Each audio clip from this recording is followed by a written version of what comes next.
दोस्तों, स्वागत है आपका मूवी ज्ञान चैनल में। आज मैं आपके लिए ऐसी सीरीज लेकर आया हूँ जिसमें आप कोरिया के एक ऐसे कानून को देखेंगे जिसकी वजह से कम उम्र वाले बच्चों को अपराध करने पर उन्हें कोई भी सजा नहीं मिलती, और इसी का फायदा उठाकर कैसे वे छोटे छोटे कम उम्र के बच्चे कितने बड़े बड़े अपराधों को अंजाम देते हैं। मूवी का नाम है जुवेनाइल जस्टिस। सो बिना समय गवाए कहानी शुरू करते हैं।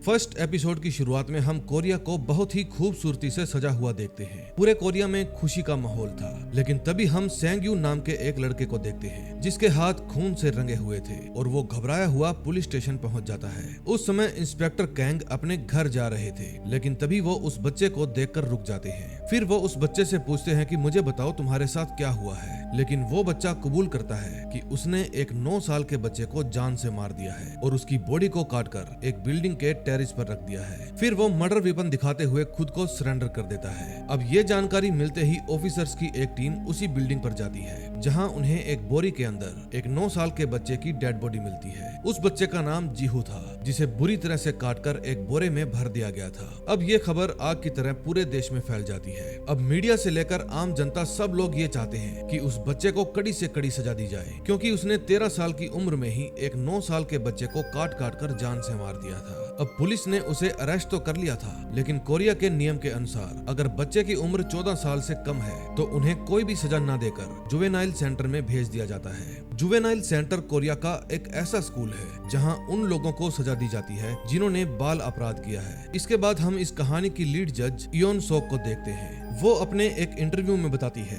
कि एक जुवेनाइल जज होने के कारण उन्हें बहुत सारी तकलीफों का सामना करना पड़ता है। वो बताती है कि हर साल लगभग 20,000 केस बाल अपराध के आते हैं जिन्हें एक अकेले जज को देखना पड़ता है, और सजा सुनाने के बाद हमें उन अपराधियों का ध्यान भी रखना पड़ता है कि वो बाल सुधार केंद्र से भाग ना जाएं। और तो और सजा मिलने के बाद वे बच्चे आगे चलकर कोई और अपराध ना करें। तभी इंटरव्यू में उनसे आखिरी सवाल पूछा जाता है कि आपने एक जुवेनाइल जज बनने का डिसीजन क्यों लिया। फिर जज इस इंटरव्यू को खत्म करते हुए कहती है कि मुझे बाल अपराधियों से नफरत है, क्योंकि वे छोटी सी उम्र में अपराध करते हैं और उन्हें इस बात के लिए कोई भी पछतावा नहीं होता। अगले सीन में हम इयोन सुक को जुवेनाइल कोर्ट में देखते हैं, क्योंकि उनका ट्रांसफर इसी कोर्ट में हुआ है। यहाँ सबसे पहले उनकी मुलाकात इस कोर्ट की क्लर्क सुमी से होती है, जो उनको उनका ऑफिस दिखाती है। अब आगे के केसों में उनके साथ एसोसिएट जज चा भी उनके जूनियर बनकर उनके साथ काम करेंगे। फिर वो सुमी से इस कोर्ट के चीफ जज के बारे में पूछती है। वो बताती है उनका नाम वोंग जंग है, जो इस समय एक इंटरव्यू दे रहे थे।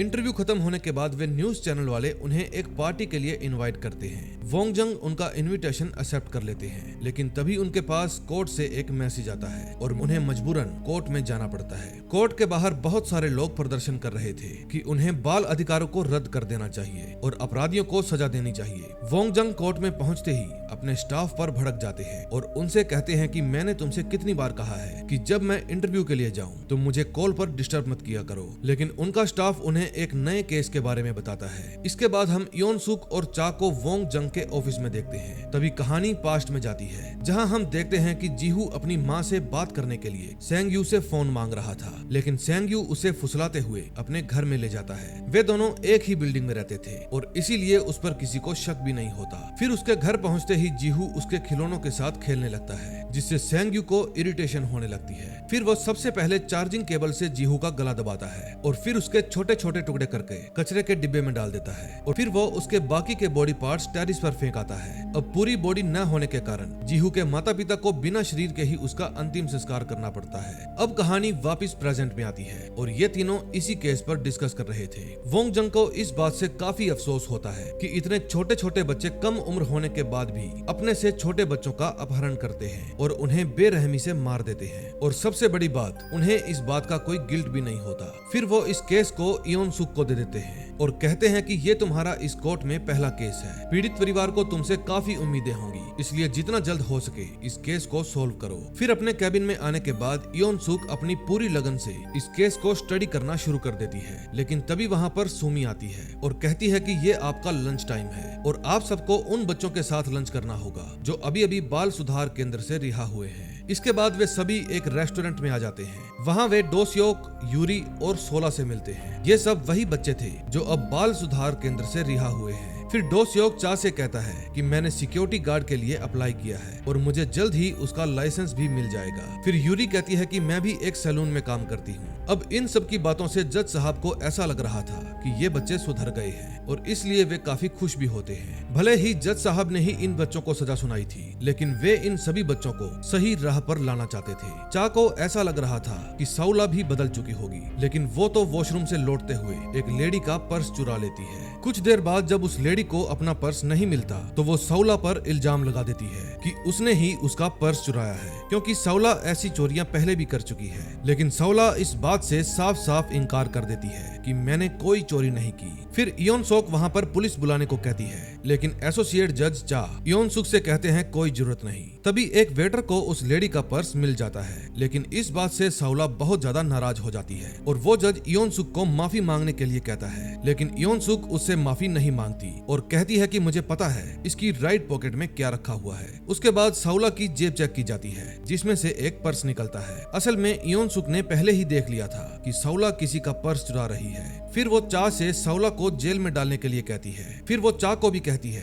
कि मुझे उन बच्चों से नफरत है जो बच्चे बचपन में ही जुर्म करना सीख जाते हैं और फिर वे अपने जुर्म को मानते भी नहीं। हम चाहे कितनी भी कोशिश कर ले, ऐसे बच्चे कभी भी नहीं बदल सकते। उसके मन में बाल अपराधियों को लेकर एक अलग ही तरह की नफरत थी। फिर इयोन सुक वापस अपने कैबिन में पहुंच जाती है और जीहू के केस को पढ़ने लगती है। वो इस केस को इतना बारीकी से स्टडी करती है कि घर जाने के बाद भी वो इसी केस को ही पढ़ती रहती है, क्योंकि अगली सुबह जीहू की सुनवाई थी। अगले सीन में हम सैंग यू को देखते हैं। फिर इयोन सुक उससे सवाल करती है, क्या तुम्हें अपने किए पर पछतावा है और क्या तुम अपनी गलती मानते हो? वहाँ पर सैंग यू अकेला ही आया हुआ था, क्योंकि उसकी माँ एक टीचर थी जो अभी तक कोर्ट में नहीं आई थी। फिर सैंग यू सब कुछ बताना शुरू कर देता है कि उस दिन उसका दिमाग बहुत ही खराब था। मैंने अपनी दवा तो खा ली थी, लेकिन उससे भी मुझे कुछ खास आराम नहीं हुआ। उस दिन मेरे कानों में हर आवाज सुई के जैसे चुभ रही थी। फिर जब मेरे पास जीहू आया तो मैं उसे अपने घर ले आया, लेकिन वो मेरे घर पर बहुत शोर कर रहा था और मेरी चीजों को छू रहा था, जिससे मैं गुस्से में उसके पास गया और उसे लुक्का छुपी खेलने के लिए कहा। फिर मैंने उसे कहा, तुम छुप जाओ, अगर मैंने तुम्हें ढूंढ लिया तो मैं तुम्हें जान से मार दूंगा। मेरी बातों से जीहू बहुत डर गया और बेड के नीचे छुप गया। उसे डरा हुआ देखकर मुझे बहुत ही सुकून मिल रहा था। उस समय सैंग यू बहुत ही खुश होकर ये बातें बता रहा था, क्योंकि उसे अच्छे से पता था कि उसे सजा नहीं मिल सकती। इसके बाद आज का ट्रायल खत्म हो जाता है। ट्रायल खत्म होने के बाद सैंग यू की माँ इयोन सुक से मिलती है। इयोन सुक उसे पीड़ित के परिवार से माफी मांगने को कहती है। तभी जीहू की माँ इयोन सुक के पास आती है और कहती है, मुझे तो अभी भी यकीन नहीं हो रहा कि मेरा बच्चा अब मेरे साथ नहीं है। मेरे बेटे का हत्यारा कुछ दिन बाद आजाद हो जाएगा। फिर वो इयोन सुक को एक पार्सल देती है जिसमें उसके बेटे जीहू का फेवरेट लंच था। दूसरी तरफ किम नाम की रिपोर्टर वोंग जुंग को अपने घर लंच के लिए बुलाते हैं और लंच के दौरान वो वोंग से कहते हैं कि आने वाले चुनाव में लिबर्टी पार्टी एक नए मेयर को ढूंढ रही है और उनकी नजर आप पर है। आप बस जल्दी से इस केस को निपटा लीजिए, इसके बाद मेयर की कुर्सी आपकी। फिर अगली सुबह फिर से सैंग यू की सुनवाई होती है। तभी इयोन सुक को सैंग यू की मेंटल रिपोर्ट से पता चलता है कि उसे सेजोफेनिया नाम की बीमारी थी और इसी बीमारी की वजह से उसने जीहू का कत्ल कर दिया, लेकिन वो ये बात झूठ बोल रहा था। फिर सैंग यू जज को बताता है कि इसी बीमारी की वजह से मैंने जीहू का कत्ल कर दिया, लेकिन वो ये बात झूठ कह रहा था। असल में सेजोफेनिया नाम की बीमारी में कोई भी इंसान एक काम को ज्यादा देर तक नहीं कर सकता, लेकिन यहाँ पर तो जेंग यू ने कत्ल किया था और लाश के टुकड़े टुकड़े कर दिए थे। बस इसी बात से इयोन सुक को पता चल जाता है कि सैंग यू झूठ बोल रहा है। इयोन सुक ने पहले भी इस केस को री इन्वेस्टिगेट किया था, जिसमें उसे सीसीटीवी कैमरों से पता चला कि उस दिन सैंग यू अकेला नहीं था, उसके साथ एक लड़की भी थी। फिर ये बात सुनते ही सैंग यू पागलों की तरह चीखने लगता है और इयोन सुक से कहता है कि इस खून में वो लड़की शामिल नहीं थी, लेकिन जितनी बेरहमी से जीहू की बॉडी को काटा गया था वो काम तो किसी बच्चे का हो ही नहीं सकता था। और इस पूरे मर्डर के पीछे मास्टरमाइंड सैंग यू की गर्लफ्रेंड हान यूंग थी। और ये सारी बातें कोर्ट को सैंग यू के मैसेज से पता चलती है। अब इतना सब कुछ हो जाने के बाद चीफ जज इयोन सुक पर गुस्सा हो जाते हैं, क्योंकि अब इस केस ने नया मोड़ ले लिया था और अब इस केस में जितनी भी देर होगी चीफ जज को मेयर की कुर्सी के लिए उतना ही इंतजार करना पड़ेगा। लेकिन इयोन सुक उनकी एक भी बात नहीं सुनती और कहती है कि उस लड़की को मैं खुद पकड़ूंगी और अगर उसमें कोई भी गलती होगी तो मैं उसकी पूरी जिम्मेदारी लूंगी। इयोन सुक को पूरा यकीन था कि हो न हो कत्ल हान यून ने ही किया था, लेकिन बिना पुलिस की हेल्प के उसे पकड़ना बहुत ही मुश्किल होगा। एसोसिएट चा भी इयोन सुक की मदद करते हैं। वो इयोन सुक को बताते हैं कि इस केस की तह तक जाने के लिए मैं ऑफिसर कैंग के पास गया था। वो मुझे बताते हैं कि जब सेंग्यू ने सरेंडर किया था तो वो बहुत ही घबराया हुआ था, लेकिन अचानक ही वो रोड की दूसरी तरफ देखता है और उसका पूरा डर खत्म हो जाता है। फिर जब वे उस रोड की सीसीटीवी फुटेज देखते हैं तो वहाँ पर कोई और नहीं बल्कि हैन योंग ही थी। तभी जज चा उन्हें बताते हैं कि हैन योंग ने 9वीं क्लास में ही अपना स्कूल छोड़ दिया था और उसी क्लास में साउला भी पढ़ती थी। अब हम उसके जरिए पता लगा सकते हैं कि हान युन हमें कहाँ मिल सकती है। तभी चा साउला से मिलने जाते हैं और हान युन के बारे में पूछते हैं। पहले तो वो उन्हें काफी नाराजगी दिखाती है, लेकिन बाद में वो उन्हें बता देती है कि वो हर रात एक कैफे में जाती है। अब इंफॉर्मेशन मिलने के बाद चा पूरी बात इयोन सुक को बताते हैं। इसके बाद इयोन सुक चा से उनकी कार ले लेती है और हान युन को पकड़ने के लिए चली जाती है। फिर कैफे में पहुंचते ही कैफे का मालिक इयोन सुक को रोकता है, लेकिन इयोन सुक उसे अपना आईडी कार्ड दिखाते हुए बताती है कि अगर तुमने मेरी जांच में कोई भी दखलंदाजी करी तो मैं तुम्हें जेल में भिजवा दूंगी। फिर कुछ देर ढूंढने के बाद उन्हें हान योन मिल जाती है। फिर वो हान युंग से कहती है कि मुझे बस तुमसे सेंग्यू के बारे में कुछ बातें करनी है, इसलिए तुम्हें मेरे साथ चलना होगा। लेकिन हान युंग वहाँ से भाग जाती है। अब इयोन सुक भी हार मानने वालों में से नहीं थी। वो हान युंग का तब तक पीछा करती है जब तक वो उसे पकड़ नहीं लेती। वो इयोन सुक पर हमला भी कर देती है, लेकिन इयोन सुक उसे पकड़ ही लेती है और इसी के साथ फर्स्ट एपिसोड का एंड हो जाता है।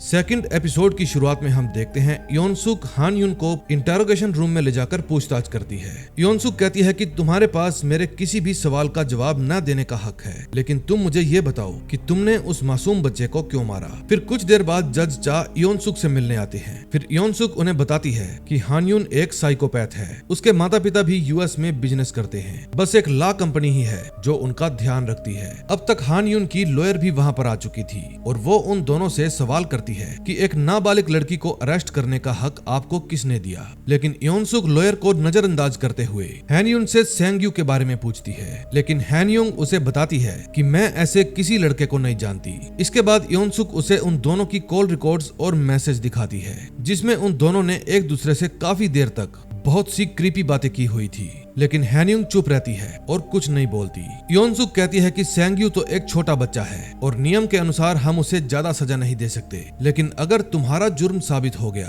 तो तुम्हें कम से कम 20 साल की सजा होगी। फिर इयोन सुक उसे वारदात के दिन की सीसीटीवी फुटेज दिखाती है, लेकिन हैन युन फिर भी कुछ नहीं बोलती। दरअसल हैन युंग को पहले भी 2 साल की सजा हो चुकी है, क्योंकि वो आए दिन किसी न किसी को मारती पीटती रहती थी। अब उसी बिहेवियर की वजह से वे हैन युंग को अपनी कस्टडी में रख लेते हैं। नेक्स्ट डे जब चीफ जज वोंग जंग अपने ऑफिस में आ रहे थे तो उनके स्टाफ से उन्हें कल हुई सारी घटना के बारे में पता चलता है। फिर इस बात से जज साहब भड़क जाते हैं और जज चा पर बहुत गुस्सा करते हैं, क्योंकि उसने भी इयोन सुक का ही साथ दिया था। और तभी वहाँ पर इयोन सुक भी आ जाती है और चीफ को समझाने की कोशिश करती है कि वो लड़की एक खूनी है और अगर हमने उसे खुलेआम छोड़ दिया तो वो आगे चलकर ना जाने कितने लोगों को मारेगी। फिर चीफ जज इयोन सुक से कहते हैं कि इन्वेस्टिगेशन करना पुलिस का काम है, तुम कौन होती हो इस केस को इन्वेस्टिगेट करने वाली। फिर इयोन सुक कहती है कि जज का काम होता है एक सही रूप में सही न्याय करें और इसीलिए मुझसे जो कुछ भी हो पाएगा मैं वो सब करूंगी और पीड़ित के परिवार को इंसाफ दिलाकर ही रहूंगी।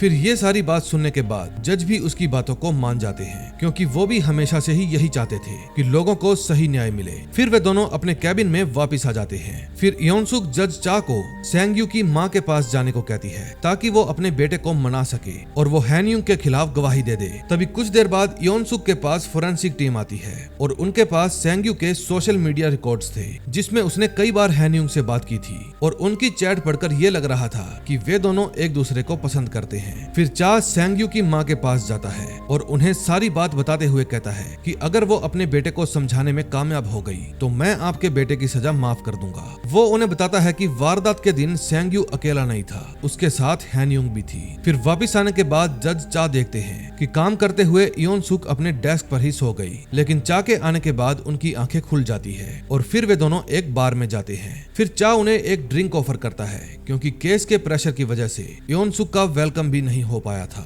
तभी चा उनसे पूछता है कि आप यहाँ पर क्यों आई, जबकि जुवेनाइल कोर्ट में जज की कोई भी हैसियत नहीं होती। अगर आप फ्यूचर में अपना लॉ ऑफिस खोलेंगी तो उसमें भी इससे जुड़ी हुई कोई भी मान्यता काम नहीं आएगी। लेकिन इस बात को सुनकर इयोन सुक कुछ भी नहीं बोलती और बिल देकर वहाँ से बिना कुछ खाए पिए चली जाती है। अगले दिन की सुनवाई में चीफ जज भी वहां पर मौजूद थे, क्योंकि ये मामला बाल अपराध का था और इसीलिए उन्हें खुद ही इसकी सुनवाई करनी थी। तभी वो देखते हैं कि न्यूज में दिखाया जा रहा था कि कैसे एक जुवेनाइल कोर्ट की जज ने एक नाबालिग बच्चे को रात में अरेस्ट कर लिया और बिना किसी सबूत के इन्वेस्टिगेशन किया। ये सारा किया धरा हान यूंग की वकील का था और उसने ऐसा इसलिए किया था ताकि वो योन सुक के नाम को मीडिया में उछाल सके। ये सब देखकर योन सुक समझ जाती है कि ये सब हान यूंग की लॉयर ने किया है, क्योंकि वो कॉलेज टाइम से ही योन सुक को पीछे करके खुद आगे बढ़ना चाहती थी, लेकिन योन सुक ने हमेशा ही उसे धूल चटाई थी। फिर योन सुक उसे कहती है, अब तुम फिर से मुझसे हारने के लिए तैयार हो जाओ। फिर ऑफिस में जाने के बाद वोंगजंग योन सुक पर बहुत गुस्सा करते हैं, क्योंकि उसकी वजह से ही आज मीडिया में उनकी भी इमेज खराब हो गई थी।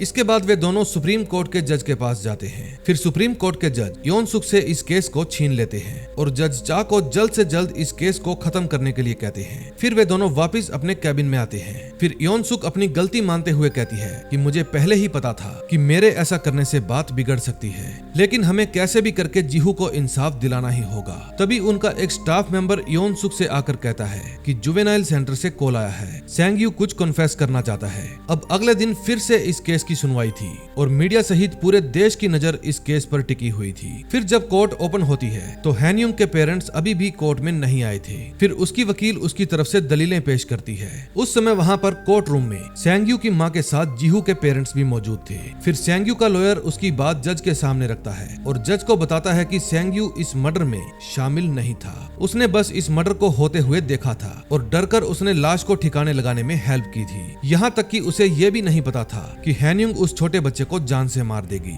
फिर चा हान यूंग से उसके प्राइवेट चैट के बारे में पूछते हैं, जिसमें उसने लिखा था कि आसपास कोई सीसीटीवी तो नहीं है, उसने लाश को ठिकाने लगा दिया है। और ऐसे ही बहुत सारे सवाल उसने सेंग यू से क्यों किए, लेकिन हान यूंग उसे एक भी सवाल का जवाब नहीं देती। फिर उनके सोशल मीडिया रिकॉर्ड्स के जरिए पता चलता है कि हान यूंग ही जीहू को बहला फुसलाकर सेंग यू के अपार्टमेंट में ले गई थी और तो और उन दोनों ने पहले ही जीहू के मर्डर की प्लानिंग कर रखी थी। उसके बाद हान यूंग की लॉयर हान यूंग के डॉक्टर को बुलाती है। फिर डॉक्टर बताते हैं कि हान यूंग को एक मानसिक बीमारी है जिसमें उसे अजीब तरह के दौरे पड़ते रहते हैं और अगर ऐसी स्थिति में कोई पेशेंट को हाथ भी लगा दे तो वो पेशेंट उसकी जान तक ले सकता है। उसकी लॉयर पूरी तरह से ये साबित करने की कोशिश करती है कि हान यूंग ने अपने होशो हवास में जीहू का खून नहीं किया, बल्कि अपने पागलपन के दौरे की वजह से किया। फिर दोनों पक्षों की दलीलें सुनने के बाद जज वोंग इस केस का फैसला 1 घंटे बाद सुनाने को कहते हैं। फिर वे तीनों जज अपने कैबिन में आ जाते हैं, जहां योन सुक वोंग से कहती है कि हमें उन दोनों से अलग अलग पूछताछ करनी चाहिए, तभी हमें यह पता चल पाएगा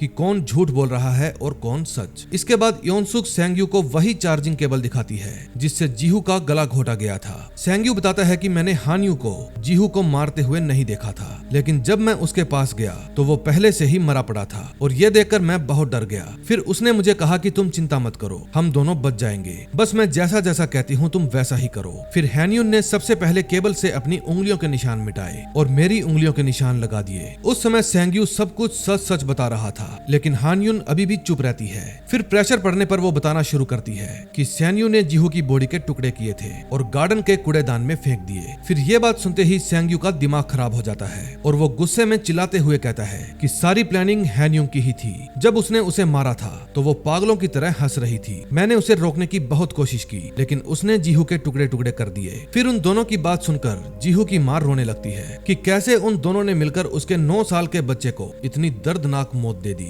फिर वो जज से रिक्वेस्ट करती है कि मैं बस इतना चाहती हूँ कि जिसने भी मेरे बेटे को मारा है उसे कड़ी से कड़ी सजा दी जाए, ताकि आगे जाकर कोई भी ऐसा जुर्म दोबारा ना करे। फिर उनकी दलीलें सुनने के बाद ये साबित हो जाता है कि हान यूंग ही असली कातिल है और उसने ही 9 साल के बच्चे का कत्ल किया था, लेकिन सेंग यू ने भी उस कत्ल में उसका साथ दिया था, इसलिए उसे भी 2 साल बाल सुधार केंद्र में रहने की सजा सुनाई जाती है और हान यूंग को पूरे 20 साल की सजा सुनाई जाती है। अपनी सजा सुनते ही हान यूंग अपने लॉयर पर टूट पड़ती है, लेकिन गार्ड उसे रोक देते हैं और उसे जेल में भिजवा दिया जाता है। अब यह केस खत्म हो चुका था। अब जज चा को उन दोनों बच्चों की फिक्र हो रही थी, लेकिन योन सुक उसे कहती है कि इसमें सिर्फ उनकी गलती नहीं है, उनके माता पिता की गलती भी है जो अपने बच्चों पर ध्यान नहीं देते और यही कारण है कि इतनी कम उम्र में ही वे सभी एक क्रिमिनल बन जाते हैं। फिर सेंग यू की मां अपने घर आती है तो अपने फर्श पर खून के धब्बे देखती है। फिर उसे भी एहसास हो जाता है कि हो ना हो उसकी भी गलती है, उसे अपने बच्चे का पूरी तरह से ध्यान रखना चाहिए था। अब ये केस तो खत्म हो गया था, लेकिन योन सुक अभी भी अपने कैबिन में काम कर रही थी। तभी एक लड़की दौड़ते हुए वहाँ आती है जो कि जख्मी हालत में थी और कोर्ट के दरवाजे खटखटाने लगती है। अब नेक्स्ट एपिसोड में देखेंगे क्या होता है। थर्ड एपिसोड की शुरुआत में हम यूरी को देखते हैं जो कि जख्मी हालत में जज चा को ढूंढ रही थी। उसकी हालत इतनी खराब थी कि वो वहीं पर बेहोश हो जाती है। यूरी उन्हीं बच्चों में से एक थी जिन्होंने कम उम्र में क्राइम किया था और जज चा ने उसे बाल सुधार केंद्र की सजा सुनाई थी। योन सुक यूरी को हॉस्पिटल ले जाती है और डॉक्टर से उसका ट्रीटमेंट करने के लिए कहती है। कुछ देर बाद ऑफिसर कैंग भी वहाँ पर आ जाते हैं क्योंकि डॉक्टर की यह रिस्पॉन्सिबिलिटी थी कि विक्टिम के आते ही वो पुलिस को इन्फॉर्म करे। ऐसे ही मारपीट के मामले कोरिया में होना आम बात थी, जहां पर पीड़ित खुद एक बच्चा है और यही कारण है कि ऐसे केसेस में विक्टिम कुछ भी नहीं बताता। ऑफिसर कांग को ऐसा लग रहा था कि ये कोई घरेलू मामला नहीं है क्योंकि उसे यूरी के पेरेंट्स के बारे में कुछ भी पता नहीं था। जब यूरी 12 साल की थी तभी उसके पिता का तलाक हो गया था और तब से वो अपनी दादी के साथ ही रहती थी। फिर योन सुक जुवेनाइल स्कूल में कॉल करती है और उनसे यूरी के बारे में पूछती है। उसे पता चलता है कि यूरी बहुत ही बदतमीज लड़की है और अभी उसकी सजा भी खत्म नहीं हुई है और उसे निगरानी में रखा गया है। लेकिन जब भी वे लोग उसे कॉल करते हैं तो वो उनका कॉल ही नहीं उठाती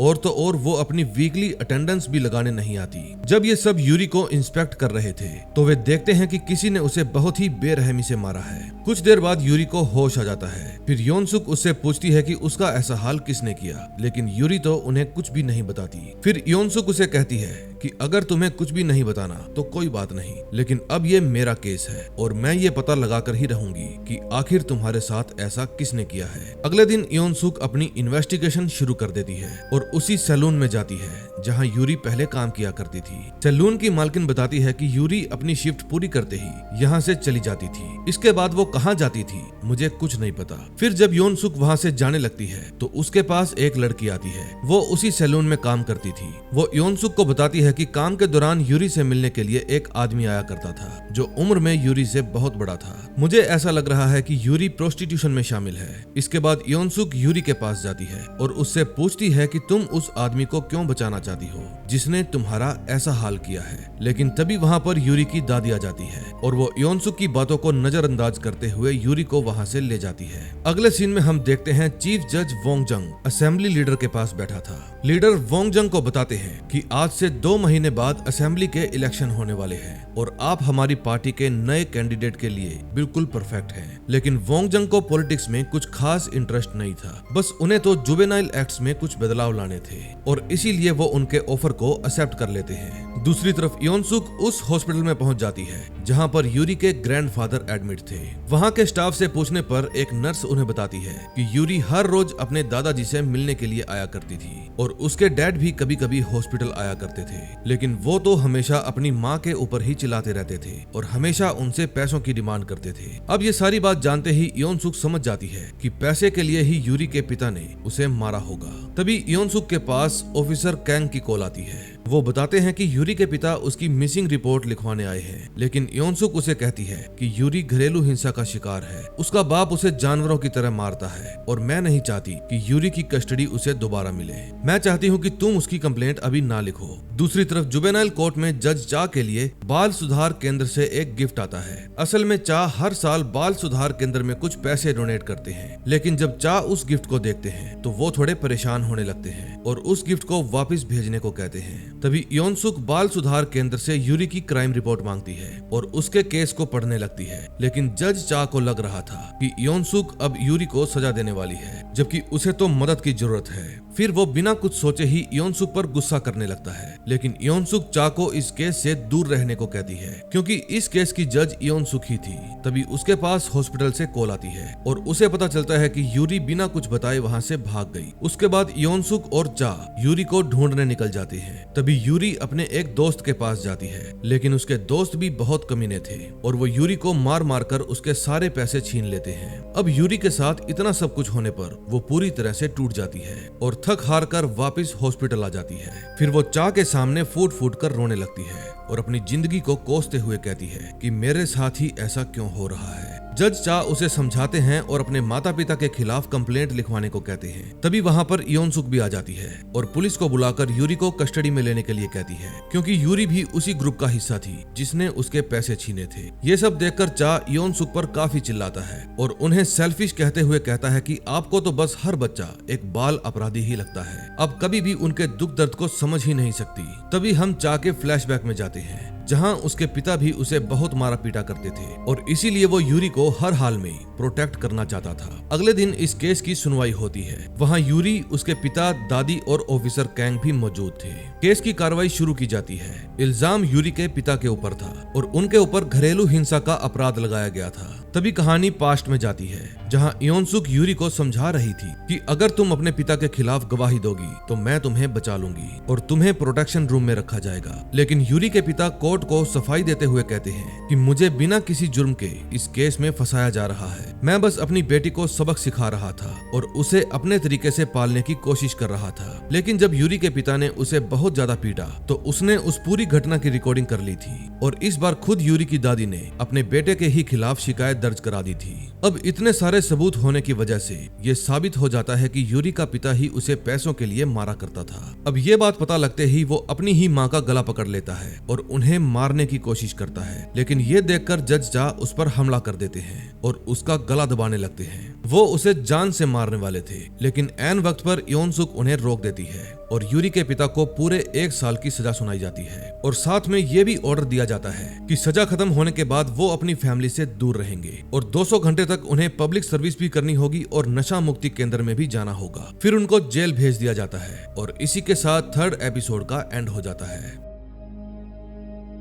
4th एपिसोड में हम देखते हैं केस खत्म होने के बाद इयोन सुक यूरी से बात करती है और उसे सही राह पर चलने के लिए और हमेशा खुश रहने के लिए कहती है। उनकी बातें सुनकर यूरी फूट फूट कर रोने लगती है और कहती है कि मैंने आपको बहुत बुरा भला कहा, लेकिन फिर भी आपने मेरी हेल्प की। फिर कोर्ट खत्म होने के बाद इयोन सुक उसी जगह पर जाती है जहाँ पर जज चा उन्हें वेलकम पार्टी के लिए ले गए थे। चा भी अपने किए पर बहुत शर्मिंदा थे और वो इयोन सुक से माफी मांगते हैं। फिर चा उन्हें अपने पास्ट के बारे में बताते हैं कि कैसे उसके पिता दारू पीकर उसे बहुत मारा करते थे और उनसे ही परेशान होकर एक दिन चा ने उन्हें मारने की कोशिश की और इसी वजह से उसे भी बाल सुधार केंद्र में भेज दिया गया। चा बताता है कि उस समय मैं बहुत ही बदतमीज होता जा रहा था, लेकिन एक जज ने मुझे समझाया और मुझे आगे बढ़ने की राह दिखाई। फिर मैंने खूब पढ़ाई की और जुवेनाइल जज बन गया और यही कारण है कि मुझे बाल अपराधियों से बहुत लगाव है। अब मुझे उस जज का चेहरा तो याद नहीं, लेकिन मैं उनसे मिलकर एक बार उन्हें थैंक्स कहना चाहता हूँ। अगले सीन में हम चीफ जज वोंग जंग को देखते हैं जो कि ये फैसला कर लेते हैं कि वो अब कोर्ट को छोड़कर नेशनल असेंबली ज्वाइन कर लेंगे। अगले दिन जब चा ऑफिस आता है तो वो इयोन सुक को थैंक्स कहता है क्योंकि कल रात चा काफी नशे में था, लेकिन उसके बावजूद इयोन सुक ने उसकी पूरी बातें सुनी थी। फिर इयोन सुक उसे कहती है कि मुझे किसी की भी पर्सनल लाइफ से कोई मतलब नहीं है, हम दोनों यहाँ पर अपना काम करने आए हैं और मैं वही करती रहूंगी। तभी चीफ जज वोंग जंग कोर्ट में एक केस पर सुनवाई कर रहे थे। उस केस में वेंजू नाम की एक लड़की अपने गुनाहों को कबूल कर लेती है कि उसने ही एक स्टोर से कुछ सामान चुराया था। उसकी लॉयर जज से रिक्वेस्ट करती है कि वो यंजू को ज्यादा सजा ना सुनाए, लेकिन ऐसा तीसरी बार हुआ था कि यंजू ने चोरी की थी। इससे पहले 2 बार वोंग जंग ने उसे माफ कर दिया था, लेकिन इस बार जज उसे 1 साल प्रोविजन सेंटर और 1 साल तक बाल सुधार केंद्र में रहने की सजा सुनाते हैं। फिर केस खत्म होने के बाद वो अपने साथ दोनों जजेस को बाल सुधार केंद्र चलने को कहते हैं। ये एक ऐसा बाल सुधार केंद्र था जिसमें बस बच्चियां थी। इस सेंटर को मिस सुंटो चलाती थी। पहले वो एक काउंसलर और एक टीचर भी थी। वो इस सेंटर में सभी बच्चों को घर जैसा माहौल देने की कोशिश कर रही थी। अगले दिन वे तीनों टूरेम बाल सुधार केंद्र के लिए रवाना हो जाते हैं। वहाँ पर कुल 8 लड़कियां थी, जिनमें से कोई प्रोस्टिट्यूशन तो कोई धोखाधड़ी और कोई मारपीट करने के जुर्म में आई थी। तभी जुवेनाइल कोर्ट में टूरेम बाल सुधार केंद्र से एक कॉल आती है और फोन पर एक लड़की बताती है कि मिस सुंटो हम सभी लड़कियों को टॉर्चर करती है। कुछ देर बाद वे तीनों वहाँ पर पहुँच जाते हैं, लेकिन तभी कोर्ट से चा के पास कॉल आती है। चा की असिस्टेंट उसे बताती है कि हमें खबर मिली है कि टूरेम में लड़कियों के साथ गलत व्यवहार किया जाता है और इसीलिए आप इस बाल सुधार केंद्र को अच्छे से इंस्पेक्ट करना। ये सारी बात जज चा अपने सीनियर को बताते हैं, लेकिन वो तो उन्हें इस कॉल को नजरअंदाज करने को बोलते हैं और इंस्पेक्शन करके जल्दी वापस चलने को कहते हैं। जज चा को दाल में कुछ काला लगता है, इसीलिए वो चीफ जज के जाने के बाद खुद ही टूरेम की जांच करने का डिसीजन लेते हैं। फिर वे दोनों वहाँ की सारी फाइल्स और खर्चों की लिस्ट देखते हैं। फिर जब मिस सुंटो वहाँ पर नहीं थी तो वे दोनों हर एक लड़की से पूछताछ करना शुरू कर देते हैं। वे सारी लड़कियां उन्हें एक ही बात बताती हैं कि उनसे यहाँ पर दिन रात काम करवाया जाता है और तो और उन्हें बाहर भी घरों में काम करने के लिए भेजा जाता है, और अगर हम उनकी बात नहीं मानते तो वो हमें मारती है और हमें खाने में भी सड़ा गला खाना देती है। कुछ दिन पहले उन्होंने हम में से एक यो ग्योंग को मार मार कर उसका एक पैर भी तोड़ दिया था और अभी वो लड़की हॉस्पिटल में है। फिर सारे रिकॉर्ड्स को देखते हुए उन दोनों को रात हो जाती है। फिर वे दोनों ये सारी बात मिस सुंटो से पूछते हैं, लेकिन वो तो पूरी कहानी ही पलट देती है। असल में उन सभी लड़कियों ने मिलकर यो गोंग को मारा था और उसका पांव तोड़ दिया था, और इस बात को छुपाने के लिए मिस सुंटो ने सरकारी पैसे से उसे हॉस्पिटल में भर्ती करवा दिया। इसी वजह से डॉक्यूमेंट्स के पेपर बिल नहीं थे, क्योंकि अगर ये बात आगे जाती तो उन सभी लड़कियों को दोबारा सजा हो जाती, और मिस सुंटो ऐसा नहीं चाहती थी। इसके बाद वे दोनों यंग गोंग से मिलने के लिए हॉस्पिटल जाती हैं। वो उन दोनों को बताती है कि लड़कियों ने मेरा पैर तोड़ा था और मेरे पेरेंट्स ने भी मेरे इलाज का पैसा देने से मना कर दिया था, इसीलिए मिस सुंटो ने सरकारी खर्चे से मेरा इलाज करवाया। वो ये भी बताती है कि मेरे परिवार वालों ने मुझे कभी भी प्यार नहीं किया, लेकिन मिस सुंटो के पास रहने पर मुझे अपने परिवार जैसा महसूस होता था। उन्होंने हमें कभी भी खराब खाना नहीं दिया और ना ही कभी उन्होंने हमारे साथ बुरा बर्ताव किया। वे सभी लड़कियां उन्हें हमेशा परेशान करती हैं, लेकिन वो फिर भी उनकी हरकतों को सहती रहती है। अब ये सारी सच्चाई जानने के बाद योनसुक टुर्रेम जाने लगती है। तभी हॉस्पिटल में मिस सुंटो को भी एडमिट किया जाता है, क्योंकि हॉस्पिटल आने से पहले योनसुक ने उन्हें काफी जलील किया था कि उन्होंने अपने फायदे के लिए सरकारी फंड यूज किया था, और यही बात सोच कर उन्हें पैनिक अटैक आ गया। जज चा भी हॉस्पिटल में आ रहे थे। जब वो केयर सेंटर पहुंचती हैं तो देखती हैं वहां पर सारी चीजें बिखरी हुई हैं। बहुत सा सामान टूटा फूटा पड़ा था और वहाँ की सारी लड़कियां भाग चुकी थी। वहाँ पर सिर्फ मिस सुंटो की बेटी ही मौजूद थी, और ये सारा किया धरा उसी का था, क्योंकि वो उन लड़कियों के साथ बहुत ज्यादा नफरत करती थी, क्योंकि उनकी माँ ने अपनी पूरी जिंदगी उन लड़कियों के नाम कर दी थी। वो तो जैसे भूल ही चुकी थी कि उनकी भी 2 बच्चियां हैं और उन्हें भी अपनी माँ का प्यार चाहिए। उन्हीं लड़कियों की वजह से आज उनकी माँ हॉस्पिटल में है, और इसी वजह से उन्होंने अपने घर में तोड़फोड़ की और उन सभी लड़कियों को वहाँ से भगा दिया। उसी लड़की ने ही जुवेनाइल कोर्ट में फोन किया था कि टुर्रेम में बच्चियों के साथ अत्याचार हो रहा है। दूसरी तरफ हम उन लड़कियों को देखते हैं जो वहाँ से भागने का प्लान बना रही थी, लेकिन तभी उनमें से एक लड़की नीचे गिर जाती है और उसके पाँव में चोट लग जाती है। वो उन सबको उसकी हेल्प करने को बोलती है, लेकिन वे सभी मिलकर उससे मारपीट करते हैं और उनकी लीडर योंगना उसके पैसे भी छीन लेती है। फिर वे सभी उसे वहीं पर छोड़कर भाग जाती हैं और 4th एपिसोड का एंड हो जाता है। 5th एपिसोड में हम देखते हैं मिस सुंटो अपने घर आती है और अपने घर को देखकर बहुत परेशान हो जाती है, क्योंकि उसकी खुद की बेटी ने उन सभी लड़कियों को भगा दिया था जिन्हें वो अपनी बेटी समझती थी। फिर योनसुक सुंटो से कहती है कि इस सारे मामले में भले ही आपने कुछ ना किया हो, लेकिन वे सारी लड़कियां आपके ही केयर सेंटर से भागी हैं और इसीलिए अब आपकी जिम्मेदारी बनती है कि आप ही उन्हें ढूंढकर वापस लेकर आएं। तभी मिस सुंटो के पास एक अननोन नंबर से कॉल आती है और सामने से यू से ची बात करती है। वो सबसे पहले तो अपने बुरे बर्ताव के लिए माफी मांगती है और उन्हें बताती है कि भागते हुए मेरे पैर में चोट लग गई थी, जिसके कारण मुझसे चला भी नहीं जा रहा था। फिर युंगना ने बाकी लड़कियों के साथ मिलकर मुझे बहुत मारा और मेरे पैसे भी छीन लिए। वो बताती है कि वे सभी लड़कियां क्यूल स्टेशन गई हैं। फिर ये इन्फॉर्मेशन मिलने के बाद योनसुक आसपास की जगह की तलाश करना शुरू कर देती है। उसे पता था कि अगर वो लड़कियां स्टेशन गई हैं, तो वो वहां से अपने किसी फैमिली मेंबर के पास जरूर जाएंगी और बिना किसी गार्डियन के अगर वो लड़कियां शहर में रहेंगी तो वे प्रोस्टिट्यूट जैसे दलदल में फंस जाएंगी। फिर योनसुक मिस सुंटो और उस लड़की को केयर होम में वापस छोड़ देती है। अब तक काफी रात हो चुकी थी, इसलिए उन दोनों को वापस जाना ही पड़ता है। फिर अगले दिन वे दोनों जज वोंग जंग को केयर होम की पूरी घटना बताते हैं और ये बात सुनकर वोंग उन दोनों पर बहुत ज्यादा भड़क जाते हैं और कहते हैं कि तुम दोनों को मैं जितना भी काम देता हूँ तुम उसे हमेशा ही बढ़ा देते हो। मैंने तुम्हें पहले ही उस कंप्लेन को अनदेखा करने को कहा था, लेकिन तुम लोग तो मेरी एक भी बात नहीं सुनते। अब ये तुम दोनों की रिस्पॉन्सिबिलिटी है कि किसी भी हालत में तुम उन लड़कियों को ढूंढकर वापस लाओ। फिर कुछ देर बाद मिस सुंटो योनसुक के पास आती है। वो बताती है कि कल रात उन्हीं लड़कियों में से एक लड़की योनजी का कॉल आया था और उसने सभी लड़कियों से छुपकर मुझे बताया कि हम लोग क्यूल स्टेशन के पास एक होटल में रुके हुए हैं, जहां योंगना हम सभी से जबरदस्ती धंधा करवाती है। योनसुक को जिस बात का डर था अब वही हो गया था, क्योंकि पैसे और पेरेंट्स दोनों ही न होने की वजह से ये कम उम्र की लड़कियां प्रोस्टिट्यूशन में फंस गई थी।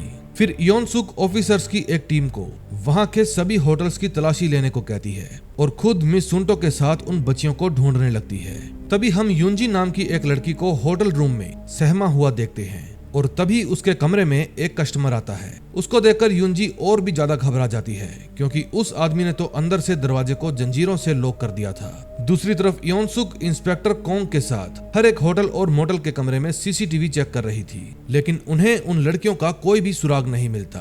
तभी दो लड़कियां जज चा को देखकर छुप जाती हैं, लेकिन मिस सुंटो उन्हें देख लेती है। फिर वे लड़कियां वहां से भागने लगती है और वे दोनों उनका पीछा करना शुरू कर देते हैं। कुछ दूर जाने के बाद जज चा उन्हें पकड़ लेते हैं। दूसरी तरफ युनजी उस कमरे से भागने की कोशिश कर रही थी, लेकिन उस आदमी को लगता है कि युनजी उसके पैसे चुराने की कोशिश कर रही है और इसी बात पर वो युनजी को पीटने लगता है। इतने में वे दोनों लड़कियां पुलिस को लेकर वहां आ जाती हैं। फिर पुलिस की आवाज सुनते ही वो आदमी घबरा जाता है और युनजी का गला दबाने लगता है ताकि वो आवाज ना निकाल सके, लेकिन इंस्पेक्टर कोंग उस दरवाजे को तोड़ देते हैं और युनजी को बचा लेते हैं। फिर एक नाबालिग के साथ गलत काम करने के इल्जाम में और उसे जान से मारने की कोशिश करने के इल्जाम में उस आदमी को भी अरेस्ट कर लिया जाता है।